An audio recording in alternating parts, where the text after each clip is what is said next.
Hello, I would like to speak to you now about two pet peeves of mine when reading new scripts.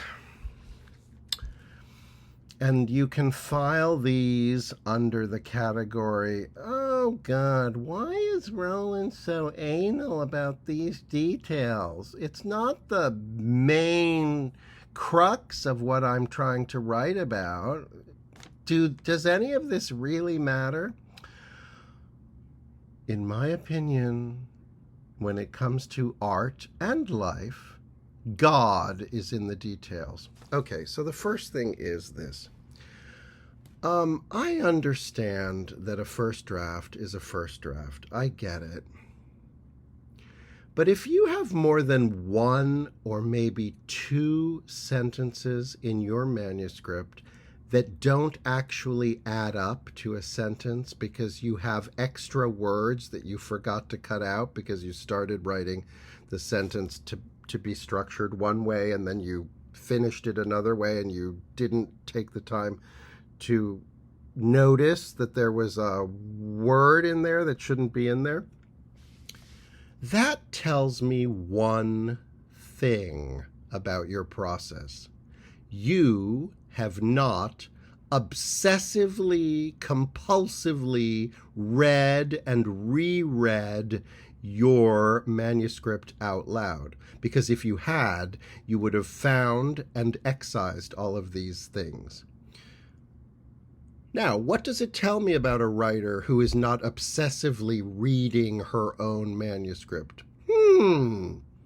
Perhaps she's not so involved in what she's writing. Perhaps she's not even sure she's writing what she really wants to be writing. So file that away. The next point I would like to make is, I think, even a bigger point.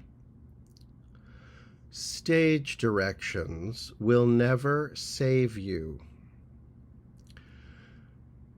When you have stage directions such as, they were all milling about because they had just been released from the concentration camp and they hadn't had a meal in 12 weeks and they weren't sure whether they were going to be liberated by the Russians or the Americans. And blah, blah, blah, blah, blah. Okay.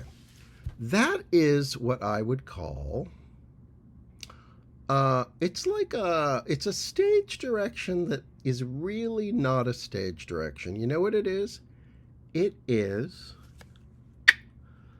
a bookmark for the writer. It is a way of like marking something in the scene for yourself. Like, this is an important element of what's going on in the scene, but you owe it to your play to make sure that before you are submitting this thing to anybody, you have extracted and cleaned out any of those kinds of lengthy stage directions, which really aren't stage directions. They're just context explanations. Why? Because when I am sitting in the theater in the dark watching your play, I am not going to have the benefit of these little helpful cliff notes. Unless, of course, you're doing a production a la Brecht and you're going to put everything on little cardboard signs that will be carried from stage left to stage right. If that's what you're doing, that's fine. That's a whole different thing.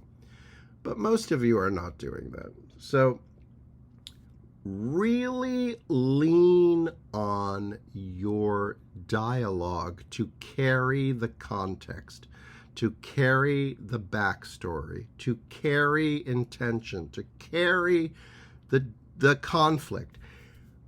I should be able to follow your play without having read anything except the title. All right, that's it for now.